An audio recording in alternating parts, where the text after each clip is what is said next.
Hello, friends. Welcome inside, at least for me, Ben Garrett, the Riverland Roofing Studios. Riverland Roofing for all your roofing needs, 662-644-4297. Riverland Roofing for all of your roofing needs. Our thanks to all of our sponsors, not just Riverland, B&A Bank, Game Day Haircuts, the Hearn Law Firm, Drew Moak of USA Benefits Group, you name it. And I am most thankful on this Friday, April 24th, 2026, for one Brad Logan. Hey, Brad, how you doing? Well, good morning, and a lot going on, obviously, right now, and obviously a lot going on tomorrow. So excited to kind of get into that. And baseball tonight, pending weather is obviously tonight and tomorrow, so we'll need to be kind of monitoring that. But, yeah, a lot, busy weekend. Busy weekend. Let's go ahead and start there with number 5, Georgia, Ole Miss baseball.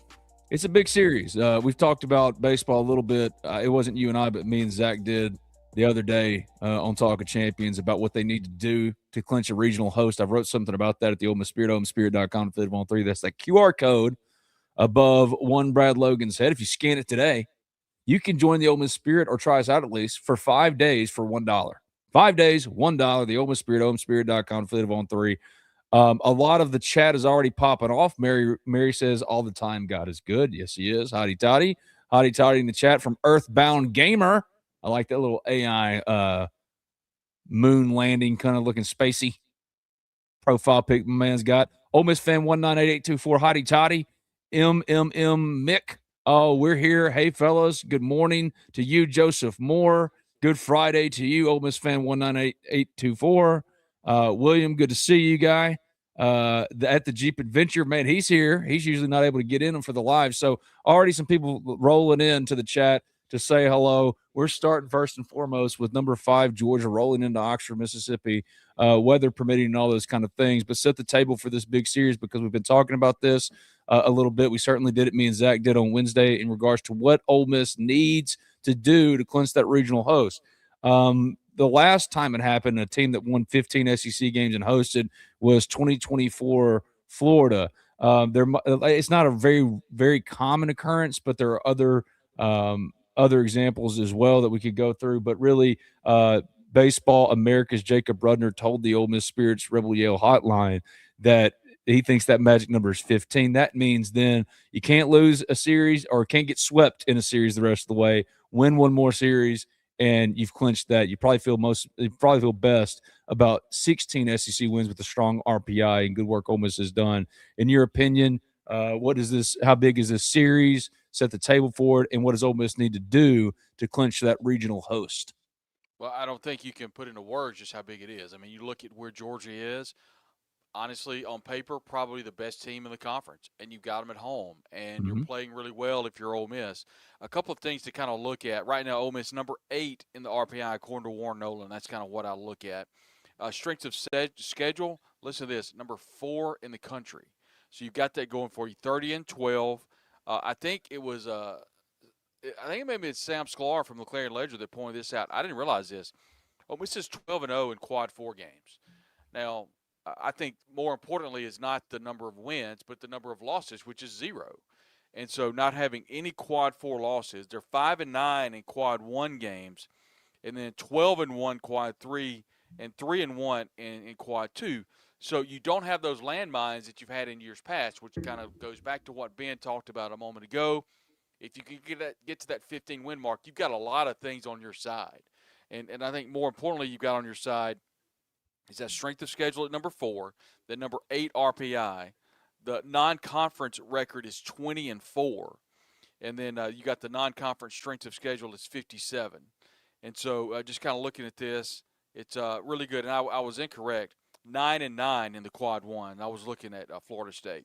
9-9 in quad 1s, 6-0 in quad 3. So everything's looking really good. And like William said, a huge opportunity. I think opportunity is the right word because – honestly, when you get a team like Georgia at home, right now Georgia comes in number 5 in the country, and Ole Miss is number 17 according to D1 Baseball.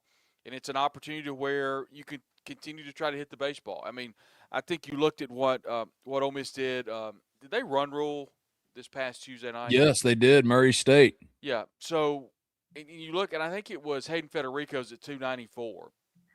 That's up from And like raking. 210 from not long ago. Mm-hmm. And, Judd's over 300 now, 333 after hitting one to the square the other night. But then Tristan Bassetta's leading this team at 352 from the plate. And so, Dom Decker's kind of cooled off, but Dom Decker just kind of finds his way on base. And so they're just kind of doing the little things well. They've got to find some production from Austin Foley. And I do truly believe that Austin just can't see the baseball right now. And I do believe that's going to turn, if not this weekend, very, very soon. So I'm excited to see if that's something that might happen sooner rather than later. Owen Pano is someone that's been red hot over the last couple of weeks, and so it's been fun to kind of watch him. And, Brett Mosley, someone that came in, so laid the bunt down, has played in 31 games this year.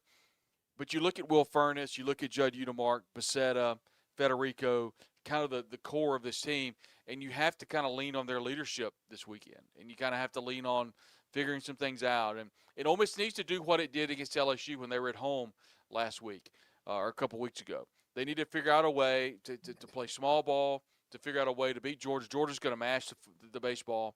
Georgia's really good. And, seeing what they've done over the last couple of weeks has been very, very impressive. And Wes Johnson has one of the best teams, not only in the SEC, one of the best teams in the country. They're powerful.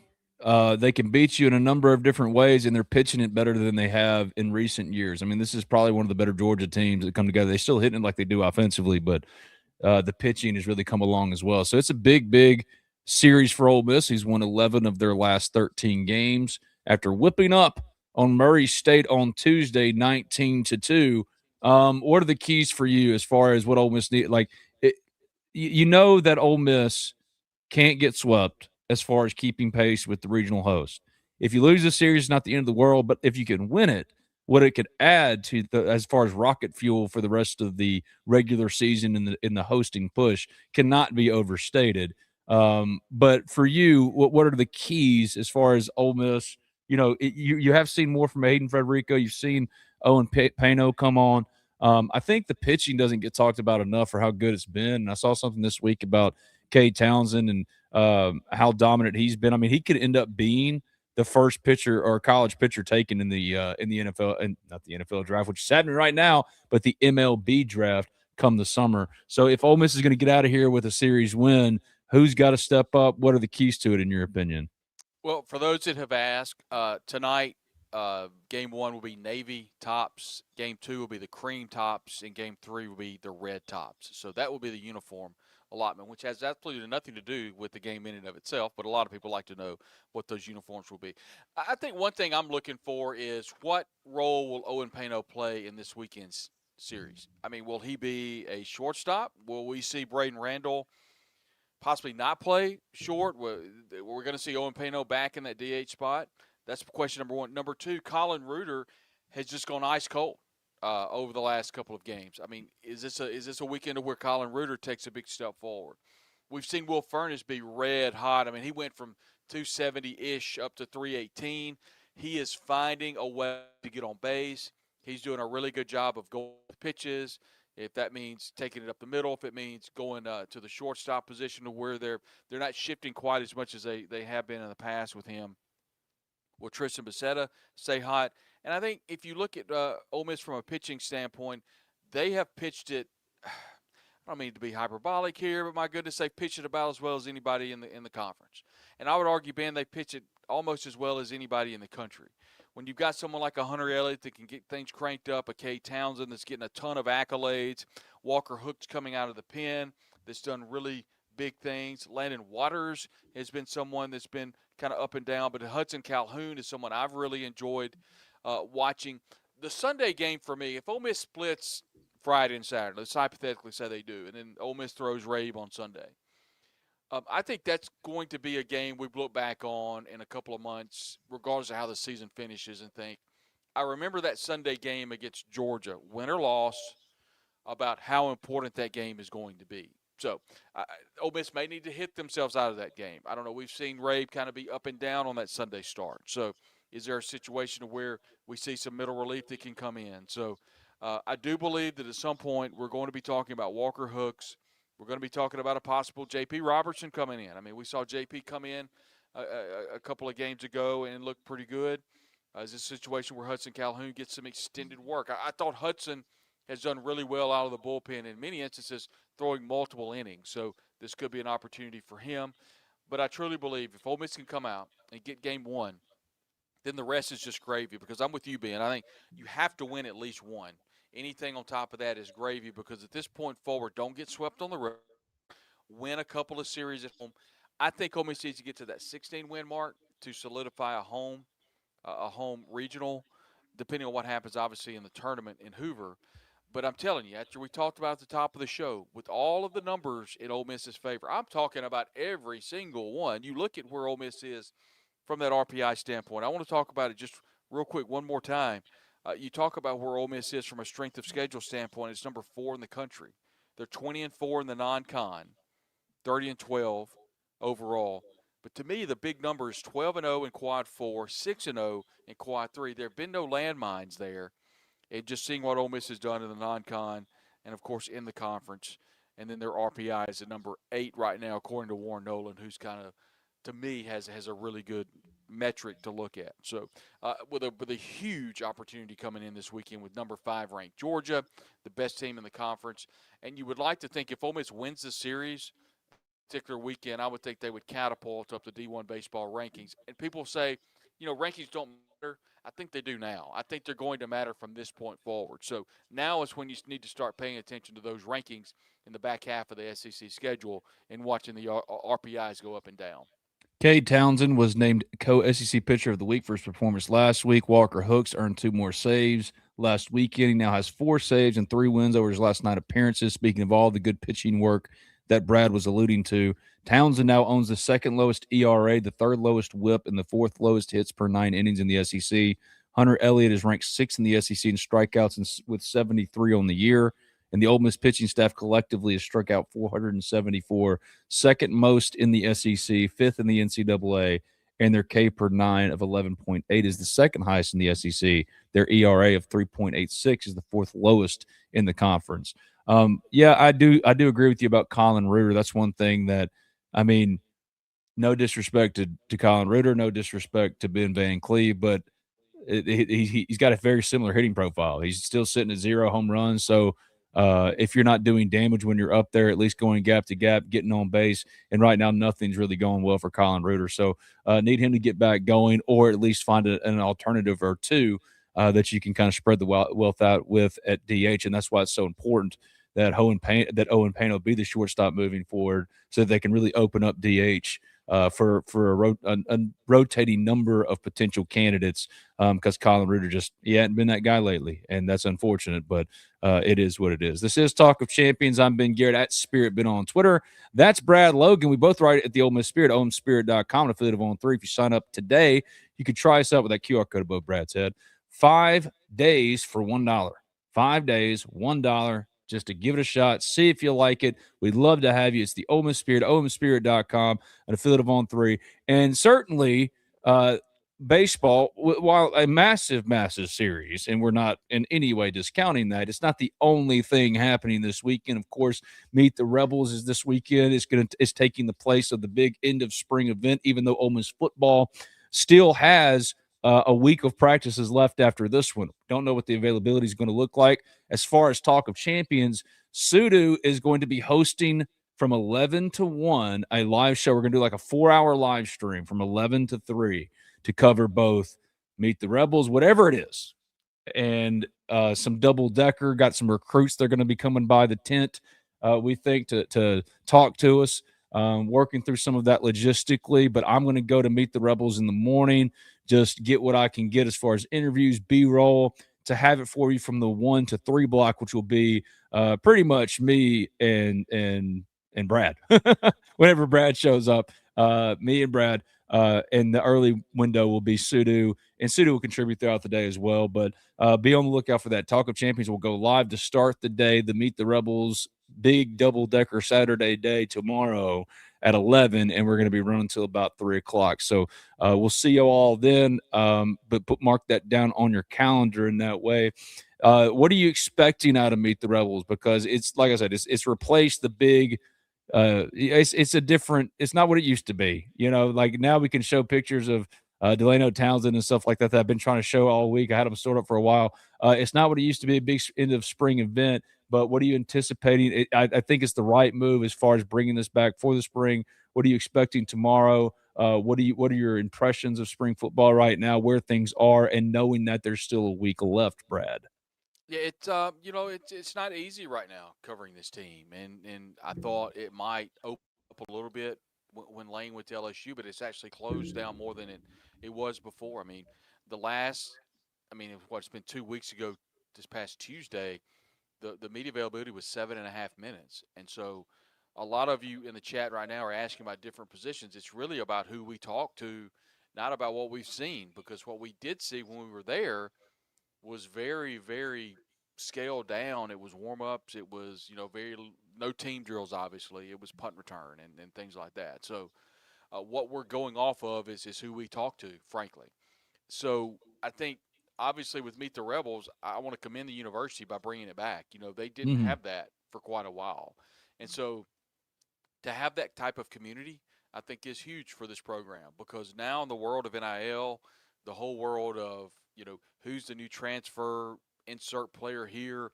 With the Meet the Rebels Day, not only does Ole Miss have a ton of people coming back, and that's a testament to Pete Golding, to Walker Jones, to Keith Carter, and the entire administration from keeping this team together from last year's incredible run of 13 wins and all the way to the Fiesta Bowl in Phoenix. It's also an opportunity to meet some new players. And I think in some ways we're kind of circling back to what we love as college football. What we love in the world of, growing up in the mid 90s and talking to people like Walker Jones and, um, Cassius Ware and Dwayne Dotson, those early 90 teams and Deuce McAllister. And we felt a some form of community with those players because it was kind of back in the day with Billy Brewer. Now, as you see on the screen, DK Metcalf, you see Dante Moncrief, you see players that are former players come back and not only coach the team, but like a Javon Patterson, who's at every Ole Miss event, that are bringing former players back. And I think from a football standpoint, Jessica Lynch and the M Club have done a really good job of kind of getting players back into the fold. And now you see with the Grove Collective, and we'll get into their opportunities if you're in the Grove Collective to be a part of a breakfast Saturday morning. So having that type of community, I think, is huge for Ole Miss. And I think that's one way that, Ole Miss didn't invent the transfer portal about how to recruit the portal or anything like that. But what Ole Miss has done is been very proactive about finding ways of utilizing the transfer portal to be at the forefront of it. And Lane is to be commended a lot by working with Walker and kind of finding ways to do that. And now Pete and his team have done an even better job of finding ways of getting in there and not only incorporating the transfer portal, but incorporating a sense of community. And I think by bringing back the Meet the Rebels Day, bringing back and allowing the kids and the families and the friends to come back and to meet some of these players and to shake Trinidad's hand and to get his autograph, to thank Kewan Lacey for coming back for another year, to have an opportunity to shake Pete Golding's hand. And having that sense of community back, I think, is huge for this program. There's going to be a rep talk, I think, that's happening from maybe 10 to 11 or 9 to 10. I'm not sure of the time of that. But David Kellum will be there. And so just having that available to the fans and having that an opportunity to kind of fold back into what it means to be a college team and not an NFL team. And kudos to Ole Miss for appreciating the fans and giving them an opportunity to kind of learn more about the program. Absolutely. You're seeing some of the events on the screen for those that are just listening. Meet the Rebels is at 9:30 a.m. It runs to 11:30. Meet the Ole Miss football players at Finch and Kelly from 1 to 6 on Saturday. On Monday, we'll also be at the our Riverland tent there on the square. Hopefully, we're going to have some people stopping by. Certainly, some recruiting targets for Ole Miss football.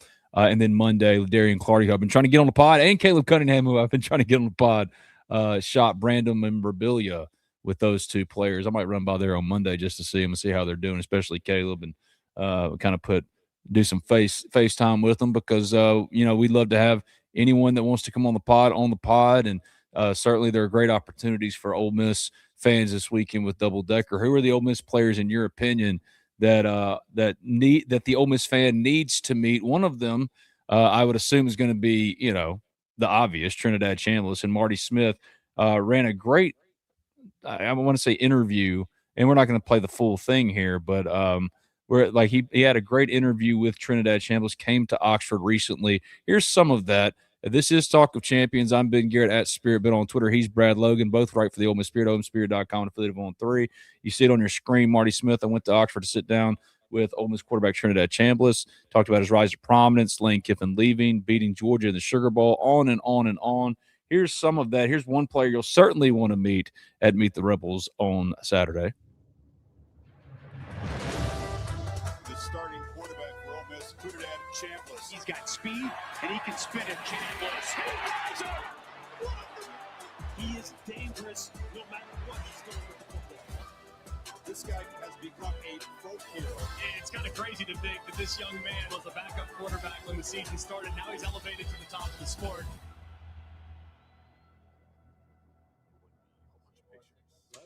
How do you describe your journey as a player in the last year? I would say a roller coaster for sure. That whole year, me transferring, having the year that I had, and then losing the semifinal to Miami, that was a bummer. After, the season, having to deal with all that court stuff, it was just a lot. My parents and, people who support me, they were kind of worried about my future and where I was going to be this year. I'm glad that I can just focus on football now. Touchdown, Trinidad Chambliss. The Bulldogs on top of the Division II world. When you got in the portal after Ferris State and Austin Simmons gets hurt against Kentucky, you run on the football field. Walk me through those moments for you. I'd be lying to you if I told you I wasn't nervous because, I've never played in front of that many people. The funny thing is, I actually forgot, the play call in the huddle. And Deuce Alexander, our receiver, he had to, say the play. That was kind of like a welcome to college football. In the SEC, the lights are bright. I blacked out a little bit. At what point in the season did you feel like, okay, I have complete self-confidence? Beating LSU at home last year because they were ranked 4th in the nation. I think we were both undefeated at the time. They had a really good defense. Chambliss throws the end zone. Touchdown, Ole Miss. It just doesn't get any better to me than when you hear a call from David Kellum. That was a great interview, and go check it out. It's Marty Smith, ESPN. That's one player that Ole Miss fans can meet this weekend at Meet the Rebels. Who are some other ones in your opinion? There's a question in the comments about Jalen Braxton. Let me go find it real quick. At Gary Rasco 4999. Ben, how has Jalen Braxton looked during practice? Ain't heard him mention much. Jalen is a move piece in the defensive secondary. Ideally, I think Ole Miss would prefer Antonio Kite and Jay Crawford be their starting corners so that Jalen Braxton, who has positional versatility, both as a starting cornerback but also in the nickel at all safety spots, move where he's most needed. So Jalen Braxton is a critical piece for Ole Miss football. Not just this spring, but going into next season, a veteran presence and certainly a big potential piece as far as a move piece in the secondary, as he was, as they ideally wanted him to be last year for Ole Miss. I think you're going to see that more and more, especially with the added talent to the room, specifically Jay Crawford. So I would put Jalen Braxton among those guys that you absolutely want to meet. Trinidad Chambliss. Set the stage for Meet the Rebels, Brad, and who you think Ole Miss fans need to run, because you expect it to be a little bit of a zoo, right? It's first come, first serve. Doors open at 9:00, 9:30. I can't remember exactly. Parking's going to be an absolute mess. All those kind of things. Who are the priority names that they need to know, or new names that they might be trying to learn about here and now on this podcast? I think as we see it in the chat here, a lot of the names are the players that are coming back from last year's team that maybe the fans haven't had a chance to meet. I know the university did a great job of allowing the players a chance to visit with some of the fans on the road in New Orleans and in Phoenix and when they were at home against Tulane in the playoff. So you've got the obvious names of Deuce Alexander, Cam Franklin, William Eccles, Trinidad Chambliss, Kewan Lacey, those type names of the players that are coming back, Bryson Sanders. Obviously, I'm sure fans are really excited getting a chance to see them. But I think names like Darryl Gill, Jonte Cook, names that maybe players that Ole Miss fans have not had a chance to meet yet. Luke Haas, maybe a player from last year. Keaton Thomas, Luke Farrelly. I think that's a name that Ole Miss fans might be interested in. Jay Crawford, Edwin Joseph, who I believe is going to be an incredible sleeper on this roster on the defensive side of the ball. So I think it just depends on kind of what kind of fan you're looking for. Blake Purchase is a name. Obviously, Sunterran Perkins is one. Jonathan Maldonado, Jordan Renaud, Jaheim Otis. What about that name, Ben? So having a chance to meet some of the newer players, I just think it's a win-win for everybody. The players always seem to enjoy the opportunity of getting to see the fans, and in years past, they usually break up the players into positions. So yeah, I expect that quarterback line to be real long. But if you have a chance, I encourage all the fans to go out and just, if anything, just thank the players for being a part of the program. I mean, it's a great opportunity to say hello and just to thank them for what they do. I know the university will have all type of schedules and schedule cards and everything to have the autographs from the players. So it's a really fun event. But those are just some players that I think it'll be interesting for the fans to get a chance to say hello to. Absolutely. The one I've got on the screen right now is Shakai Mills Knight. When I tell you that dude has absolutely gained some insane weight, I am not in any way exaggerated. You can ask Brad last time he saw him, man. Dude was just like a defensive lineman, yeah. Oh my gosh, dude, looked like a defensive lineman or an edge, something like that. That's one. I mean, he's really come on, and that's something that's really important for Ole Miss football behind Keywan Lacey, especially with what they've added. Here, you're looking at some of the visitors expected in for Ole Miss this weekend. 4-star safety Tavares Harrington, who is currently trending toward Notre Dame. Most of all schools. Another 4-star is Kenneth Simon II, a big linebacker target that Ole Miss is deep off in the game for. You see him on your screen. You've already heard about Keegan Croucher. He's taking his official visit this weekend. This is another recent visit for him. One of the top quarterbacks in the country, ranked number 13 by the Rivals Industry ranking as far as quarterbacks in the country, number 148 nationally. Cade Cooper. He's a 4-star wide receiver. He'll be in town as well. Defensive lineman MJ Woods. There's a lot to be looking for as far as Ole Miss football in recruiting, Ole Miss football in general with Meet the Rebels this weekend. You knew it would be a big visit weekend, but that's another big part of it. Look forward to catching up, hopefully, with Keegan Croucher and see how he's doing and those kind of things. Potentially at the tent for Double Decker over the weekend. We will be located doing the live show. I think right there across from Yaya's. I think that's where we'll be. So y'all come and say hello. Maybe you'll get to see Keegan Croucher. Maybe you'll get to see Kenneth Simon II. Don't know for sure. But yeah, come check that out. And what are you expecting really from Double Decker? For those that have never been to Double Decker, what's kind of the lay of the land, Brad? Like what's the attack plan, in your opinion, the game plan potentially for an Ole Miss fan that wants to come but has never been there before? Yeah, it's really controlled chaos, obviously. But what I enjoy about Double Decker is incredibly laid back. It's a lot of people, but it's a very laid back environment. There's always incredible food. My wife and I always enjoy looking at the different art scenes. We're very fortunate to where in our house, this is unrelated to athletics, but a lot of the artwork in our house is original painters, original artists. And so we always like to go every year and to kind of pick out a painting from a particular artist, and we have them hanging all throughout our house. Just kind of one of the things that we enjoy doing. A lot of that artwork has actually been purchased at the Double Decker Festival, so it's really cool for us. Once again, I really enjoy the food scene. It's different folks from all around Oxford area have booths there that have great food. It's also a great opportunity to see people that maybe you hadn't seen in a while. I can promise you, if you're an Ole Miss fan and you go to Double Decker, you're going to see some friends of yours from years past. And it's always cool to get to say hello and to see folks that you may haven't seen in a while. And it's funny, Ben, you see those people you hadn't seen for 20 years.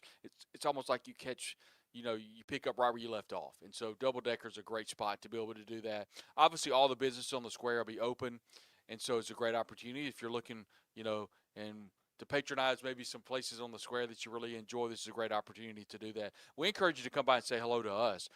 Billy's put a lot of effort into the tent there at the Riverland tent at the Double Decker Festival. We appreciate Billy and everything that he does in Riverland Roofing. So we encourage you to come by and say hello to us. Sudu obviously will be there live. I'll be there with Ben, and we'll be roving around, and there'll be a ton of content from Meet the Rebels, and we'll be able to pass that along to you. And then Ben and I obviously we'll be live while the baseball game is going on, so we'll keep you up to date of the baseball game. I'm sure folks will be watching us inside Swayze Field too, so hopefully we can give you some content while the game is going on there. It's just a big fun event, and we're excited to be a part of it. And real quick, I've got a bump here in just a minute, Ben, but I just want to say this. Our whole goal obviously not speaking for you, but kind of some things that you and I have talked about. I've shared with different people too about what our goal is and what we do and what the Talk of Champions is.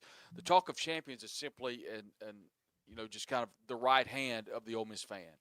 What we want to do is for that fan that lives in Colorado or Maine, who, by the way, I met people in the Maine airport that are Ole Miss fans that live in Rhode Island that went to Ole Miss. And so what we do is for those people. And if you can't come to Double Decker, you can't come to Meet the Rebels, you can't come to the post-game press conference with Mike Bianco, we want to be there for you. We want to be able to pass that information along to you. You don't have that depth chart right in front of you. Maybe you've got a big meeting you're going into, and you're curious about the RPI. We like to pass that information along to you so you don't have to go through all of that process. And so being the eyes and ears for the Ole Miss fan, that's our goal, and that's what we want to pass on to you. And so having those sponsors that support what we do and having all of you that support us and everybody that watches and listens to us, we just want to say thank you because we're so appreciative of you, the Ole Miss fan, because we want Ole Miss to succeed. We want Ole Miss to be winners in every competition piece that they're in because we support you, we support the Rebels, and most importantly, we want the fans to understand how much we appreciate you, and we want to give that information of anything that comes to us. We want to pass along to you, and we're grateful to be able to do that. Thank you for that opportunity. Well, Brad's got to duck out. When we come back, quickly going to hear from some of our sponsors. I'll give you a couple of more names to know and answer questions from the chat. I've reached out to Zach to see if he can come join for about 15 more minutes. He's got the 3 little dots. That's not what I wanted to see. Oh, he's got a doctor's appointment, he said. Darn.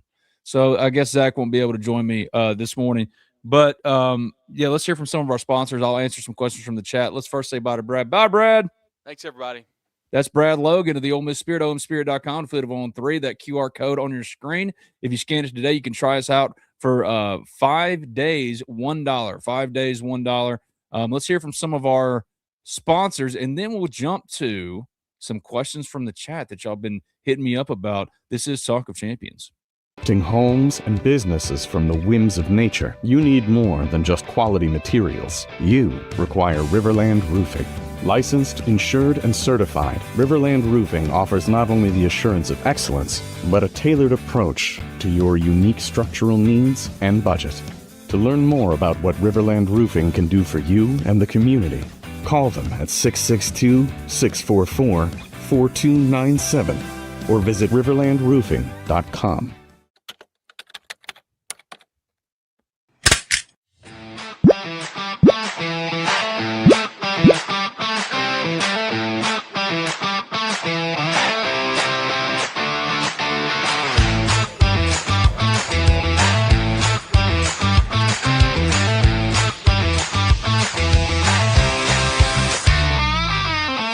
Hey, Rebels, your truck is here.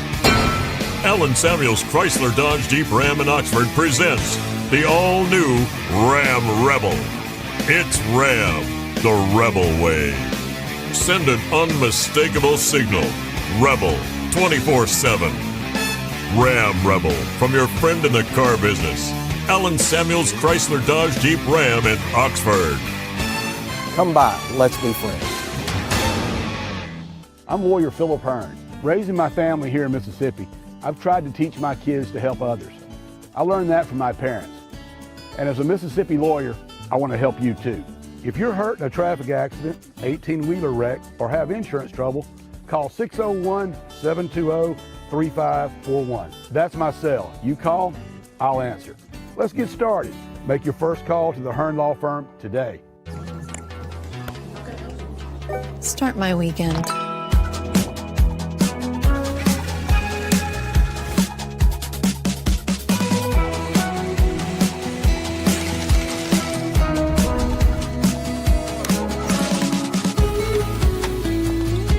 Own your day on the Network for Connected Living. There's more to see. C-Spire. Customer inspired. This is Talk of Champions. I'm Ben Garrett, now riding solo because Brad Logan, he had to duck out of here, man. Zach said he's got him a doctor's appointment, so he can't join me to talk more about this big recruiting weekend coming up. But if you're in town, first, Meet the Rebels is 9:30 to 11:30. I'll be there walking around. hopefully interviewing some players, some coaches, certainly getting some B-roll, certainly going to put something together for the 1 to 3 block where I'll be on the square at the Riverland Roofing tent. Come hang out with us to show you a peek inside, meet the Rebels for those that didn't get to see it, and also we'll have some interviews and stuff set up too. So come by the Riverland tent. I think it's going to be across, at least last year, across the street from Yaya's. Let's get to some of the questions in the chat before we get out of here. Jeff Sessions. Ben, a lot of Ole Miss fans are saying Dorian Barney might be the next Davison Igbinosun. Do you agree? Had Dorian Barney here on the podcast a week or two ago, was absolutely impressive. He's been a standout for sure throughout spring football. Typically, at least over the last 5 years when it was Lane leading the way, you just didn't see a lot of freshmen make any type of real tangible impact. I think you're going to see a difference in that this year. And amongst those guys, I think they're going to have a real impact is Dorian Barney. It's going to be hard to keep him off the field.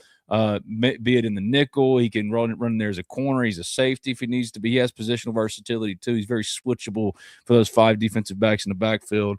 And he's a guy that Pete Golding has brought up unprompted multiple times this spring, including in his most recent press conference, talking about what kind of player that Dorian could be. So Davison Igbinosun was a highly ranked kid out of high school, started games for Ole Miss as a true freshman, obviously transferred out and went to Ohio State. And I think Ole Miss, I think that's a good comparison. But remember, too, this isn't working the way it's supposed to be. That no particular player is guaranteed to come in and start and contribute immediately. But if you made me guess, if you made me put it out there, who I thought could really be among those guys, certainly Dorian Barney is one of those. But Davison Igbinosun, even when he was starting games as a true freshman, there were some ups and downs with him. So there's going to be some of that.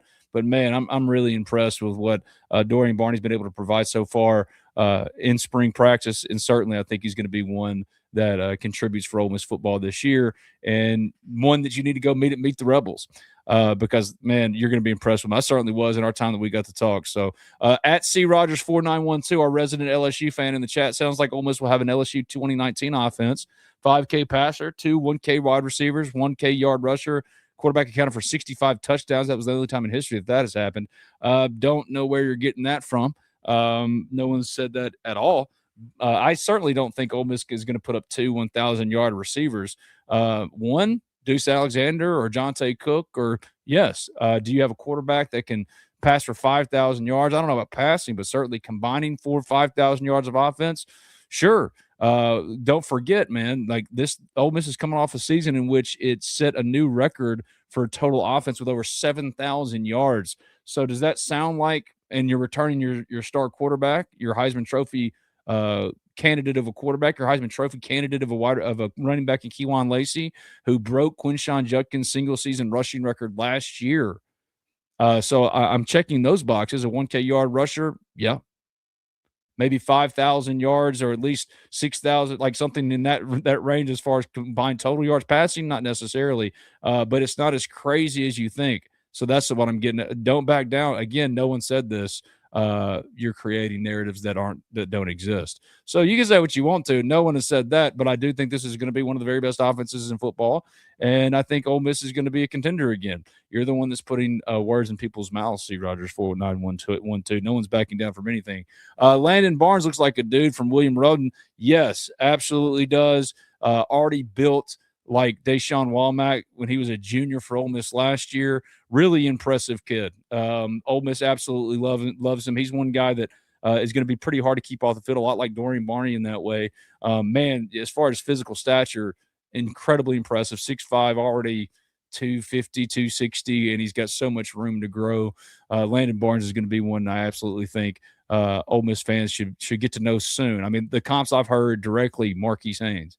And Marquise Haynes, as a freshman, set a new record. Or he was Ole Miss's sack leader by the time he left Ole Miss. But as a freshman, had the most sacks as a freshman. I don't know if he's going to do what Marquise did, Landon Barnes, but, man, he's certainly going to be a really, really good piece, not just potentially for, present day, but absolutely in the future. John Carter, 5535, where would some parking be for double-decker? I was thinking about the old mall parking lot. Wherever you can find one.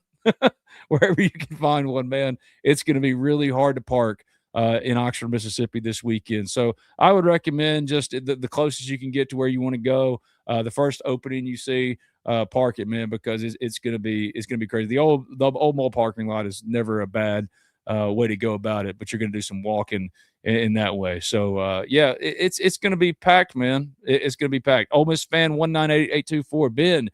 Do you, in your opinion, think we will make the playoffs next year? The schedule is insanely difficult. You got a 9-game SEC schedule. It's one of the toughest in the country. I think 9-3 for the first time in years, or if ever, can get you into the playoff. The question will be, what 9 wins are they? They have to be the right 9 wins. But now that's actually a realistic possibility because of the 9-game SEC schedule. If you made me predict, it don't matter who it is. If it were LSU, Georgia, if it were Alabama, if you're returning 2 guys who can legitimately say in the preseason they should be considered Heisman candidates on offense, not to mention a defense, which is something I've heard pretty regularly from guys like J.D. Pickle, who I absolutely love. J.D. Pickle from On3, the national analyst. He ranked Ole Miss number 12 in his post-spring rankings. But one thing he said that is holding him back is Ole Miss defensively, which coming off of last year makes sense. They certainly were not the same defense that the historic 2024 defense was. They got better as the year went on, but you still finished outside the top 30 in the most important categories. Weren't as disruptive on a down-to-down basis. Took guys like Princeville a little while to get going, but they did get better, and I think now you're at a better starting place with this defense than you ever were as far as starting place with last year's defense, because William Eccles is established to go along with Centarian Perkins, because Cam Franklin is now established. You return Jam Brown, and you filled out that defensive lineup with decorated transfers. That's why I push back against the whole, I want to see what they do against the run, for example. They gave up like 4 or 5 yards per carry against the run last year. Yes, but that's what they directly addressed in the portal. I mean, Luke Farrelly, Keaton Thomas, Taj Butler, Tony Mitchell, to go along with Centarian Perkins at linebacker, a defensive line that's one of the best in the country, already featuring 2 all-league caliber players, but certainly an All-American. Put it on the record. It's on his resume right here and now, William Eccles.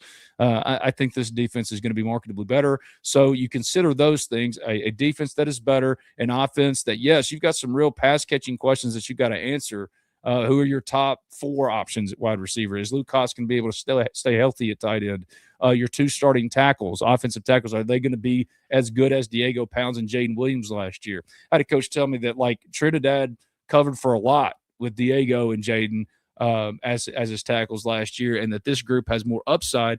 But I want to see that before I make that kind of declaration, because those guys really did some good things. Diego Pounds, I think, is going to end up getting drafted this weekend. Day 3, guys, so not today. Today is around 2 and 3. If any Ole Miss Rebel goes today, it'll be DeJon Stribling, maybe Xavier Harris.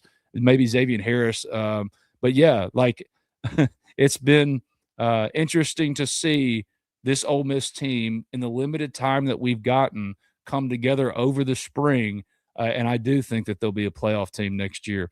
If they're not, it's a disappointment, and legitimate questions will have to be asked. I mean, I've had people I respect tell me straight up, but I had this happen with basketball too. You know, Chris Beard was like, and anybody in that building over there at the 2, he's saying like, man, this is a second weekend team in the NCAA tournament, and you finished 15-20. I don't think Ole Miss fans will have the wool pulled over their eyes in that way with this team.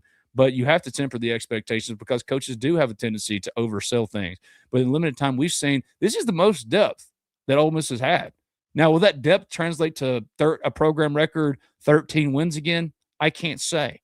But this is the best depth that Ole Miss has put together in a football team. William's absolutely right. Every room is good or better than last year. The wide receiver room has to prove it first. But remember, DeJon Stribling wasn't DeJon Stribling until like mid-October. Harrison Wallace was really good to start, kind of went, rode the peaks and valleys a little bit. There's a lot of mouths to feed. Cade Lee really never got on track. There's a way, or there's at least a vision that you can see of why Ole Miss will be as good with the wide receivers. But I want to see it first. Like, I want to see Caleb Cunningham. I want to see Cameron Miller, who came with LaDamian Washington from Kentucky, see whether or not he can be a contributor, because the production so far hasn't been there. But, man, LaDamian Washington loves Cameron Miller, and he's a guy we've heard has been really impressive for what they thought they were getting for what they've gotten so far. Like, he's exceeded expectations. But you want to see it. Isaiah Spencer, man, you've played a lot of football. but can you contribute to winning football in the SEC in your final year? Don't know that. So there are questions. And again, the offensive tackles for me are the biggest thing. So who are some players that y'all should absolutely be going to see? Man, go talk to those offensive linemen, talk them up. Go talk to Patrick Kudus. Patrick Kudus, the whole trophy winner last year. Go talk to my man Patrick Kudus, who's been such a huge piece for Ole Miss football. Tell him thank you for hanging around because he had options in the portal. He was pre-portaled by a number of different teams. Don't see the national backlash from it that you saw with Dabo getting up there on his soapbox and saying, well, what Ole Miss did is terrible and unfair, blah, blah, blah. Patrick Kudus got up in front of a mic too and said, yeah, I got pre-portaled. I had multiple schools call me. And you didn't see a bunch of shit being talked all across the nation about those schools. Or wait a second. But Patrick Kudus, man, what a great player and ambassador for Ole Miss. He's both become and continues to push forward too. Again, I want to say this for Shakai Mills night because there was a question in the chat about Shakai. Let's see if I can find it. Someone asked if Shakai could be a goal line back. William believes he'll be an NFL stud. From a physical standpoint, he's there. He would be he's absolutely already there. But now he's got a crowded room that he's having to deal with. Joshua Dye, JT Lindsey has been really impressive coming from LSU at C. Rogers 49-12. He's been really impressive coming from LSU, but you've got to do it. Everyone said Kewan Lacey, man, Ole Miss loves him, but you got to see him do it. And once you see him do it, he's go, oh yeah, he's a stud. There it is. John Carter 55-35. Do y'all see Shakai as a goal line back? I think that could be a role that he embraces. I think you could see him the usage for him be very much like with JJ Pegues or whoever it might be, short yardage and things like that. But for his second year and with the crowded room, he needs to be so much more. He needs to make it pretty clear that he should be considered, right, as the guy to step in for Kewan when he goes. Year 2 for a running back in a system is massive. So this is a massive, massive year for Shakai Mills Knight. He needs to step up and be a dude for Ole Miss in some real meaningful way. Because if he's not, I mean, the first thing you got to think is, all right, is he hitting the portal next offseason? We'll see. But I think he's done or checked boxes in the spring that Ole Miss hoped he would check to where you believe he can contribute. You need Shakai Mills Knight to contribute because DGG's coming in the next recruiting class. Like he's the number 1 running back in 2027, teammates with Keegan Croucher. If you can get DGG on campus, that dude's not coming in here to hang out for a year or two. He's coming in here to be the direct replacement for Kewan Lacey. The hope then is at the end of the year, if you were to land him, he would come in here and go, oh, I also got to contend with Shakai Mills Knight. I've got to contend with Mekhi Frazier because look what he did in year 1 at Ole Miss. Joshua Dye, pick your guy. JT Lindsey. Kobe Price, 988. Excuse me. Lindsey from LSU been running with the ones as well as Frazier. He has. Kewan's been limited all spring. So it's been a lot of JT Lindsey, a lot of Mekhi Frazier, a lot of Joshua Dye, and more some Shakai Mills Knight. So for me, the rest of the way, a little over a week of practices left and going into the fall, certainly, and watching what he does in fall camp. Shakai Mills Knight, man, he needs to be that guy. He needs to be a dude. This has been Talk of Champions. Last call for any questions, comments that y'all want me to address directly. That QR code on your screen is for the Ole Miss Spirit, omspirit.com, affiliate of On 3. And it's been a spring sale where you could sign up for half off an annual subscription. Right now, if you scan that QR code for $1, you can try us out for 5 days. $1, 5 days. Yes, Tommy Kinsler Kobe has been with the ones at left tackle. Terez Davis has been at right tackle. Carius Kern right now is banged up. He hadn't had a good spring. He hadn't had a great start to things as Carius Kern, so he needs to be better. He needs to be better. They need to see more from him. They paid a pretty penny to land Carius Kern. Talked to my guy Shay Dixon over there at the LSU on 3 site. He mentioned of the guys LSU lost. They weren't really shedding tears about much of anybody. Carius Kern was a loss, but he hasn't had a great start. So for him, get on the field and start taking football a little bit more seriously. They need you to be that dude. They need you to be a guy that they can rely on. And that's where Carius Kern is. But, yes, Kinsler's been running with the ones. What ended up happening with Kern? Sprained ankle or sprain? I don't think it's broken. I hadn't heard broken. But, yeah, Carius Kern's been banged up. Dwayne Oliver has been banged up as well. Connor Howes has been running with the right tackle a little bit. Yeah, so they've got some options, but you need to see more there. Is this a playoff team? I certainly think so, but I'm not the one that's got to put it on the field. I agree with C. Rogers here. Kern is a physical freak. Mental game is a problem.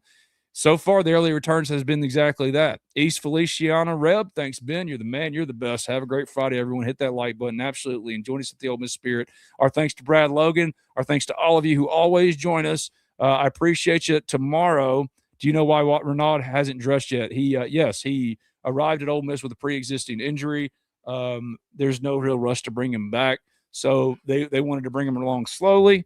And now they're going to let him they're probably just going to hold out for the rest of spring and get him right for fall camp. He's played a lot of football. If you're talking about a plug-and-play backup or potential fill-in starter for Cam Franklin, like the big question that some of us have had watching practice is, all right, when Cam Franklin comes out or when you want to do some different creative things with him on the defensive line, who can take his spot? Right now, there's not an obvious fit. Well, Xavier Harris did some of that last year. Well, maybe Jaheim Otis can kick out. No, the answer is Jordan Renaud. Thing is he's been banged up, and they're like, we don't have to rush him back. That's why he's been sitting out. And I expect Renaud to be fine for the summer and then going into fall camp, and he could be a big, big piece rotationally for Ole Miss. So that's why he arrived with a pre-existing injury, and that's why he hasn't dressed. So go meet Jordan Renaud. Check in on him. I'm going to try to do that tomorrow at Meet the Rebels. I'll see you all there, 9:30 to 11:30. And then come by. I think it's across the street from Yaya's. I'm not positive, but I think that's what we did last year. So come by the Riverland tent. I'll probably be wearing another NA pullover, New Albany. Shout out to my guy Flip for getting me 3 of these bad boys so that I can go to local games and stuff and actually root for the dogs without wearing too much maroon. This one's gray, perfect. Just a little maroon for the NA. Got to see if we can fix that, man, for New Albany. I've never loved it. New Albany was the Bulldogs, but it doesn't matter. If you could come find me, I'll probably be wearing one of these. The Riverland tent on the square. We're going to start the live stream. Sudu will start the live stream at 11 o'clock for the big Saturday bonanza that is double-decker and baseball and Meet the Rebels, whatever it might be. And then from 1 to 3, I'll take over for Sudu. I'll have a full report for Meet the Rebels as well as a live show with Brad and others, potentially a lot of recruiting guests at that tent. So come hang out. Might even put you on the air. Come up, say, Ben, love the podcast. I had a nice gentleman come up to me at dinner last night in Tupelo, took Gracie to hang out, or she had practice, but then the wife and I got a little hangout at El Agave. Nice gentleman walked up and said, hey, Ben, love the podcast. I love that. Come by tomorrow at the Riverland tent. When you said, I go, all right, hey, friend, you love the podcast. What's your name? Do you think Ole Miss is a playoff team? We'll do the whole spiel. You know how we do it here on Talk of Champions. But until then, Kobe says bring rain jackets to baseball tonight. Will be a tarp watch for a little bit. Absolutely. It's going to be a lot of rain. I can already see it. So bring your umbrellas or bring your rain jacket. Bring your ponchos as if you're about to get on that Dudley Do-Right ride at Universal. Many might not know what that is, but I learned the hard way. Bring a poncho. He's absolutely right. It could be raining tonight, but hopefully it'll be raining beer showers because a massive series coming up for Ole Miss this weekend with Georgia. And if you're wondering, what do you got to do? What do they got to do to get a regional host? Don't get swept the rest of the way. If you win one more series and don't get swept the rest of the way, I think you're right there. I think you're in there. I think you're a lot. So come on by the Riverland tent. Come on by Swayze Field. We met Brad. We not get a chance to meet you. Mary, I blame myself. So this weekend or any other weekend, I will be there. Mary, come and hug my neck. I'd love to meet you. Same thing with William and all of you who join us every single day here on Talk of Champions. One last call. Any more questions before I say goodbye? I'll give you about 10 seconds here while I drink the rest of this Diet Pepsi and wait to see if anybody has anything else. Because Mary's right. Raining beer against Georgia this weekend, man, if you can rain some beer, it'll be massive. All right, no one got any more last call questions. I'm out of here. This has been Talk of Champions. The live stream starts at 11 and lasts till 3 tomorrow. Come join us. We'd love to see you. And also, if you're going to be in town, come hang out. We'd love to have you. We're here at the Ole Miss Spirit all day, every day. It doesn't just have to be for a podcast. Scan and join today for $1. I appreciate all of you. Thank y'all for jumping in with me. Kind of like an impromptu throw together show. We're going to get back on our regularly scheduled programming next week. Thank you for your patience. Thank you for your patronage of our sponsors. Thank you for everything. This has been Talk of Champions. I'll see you all tomorrow. Studios launching at 11 o'clock.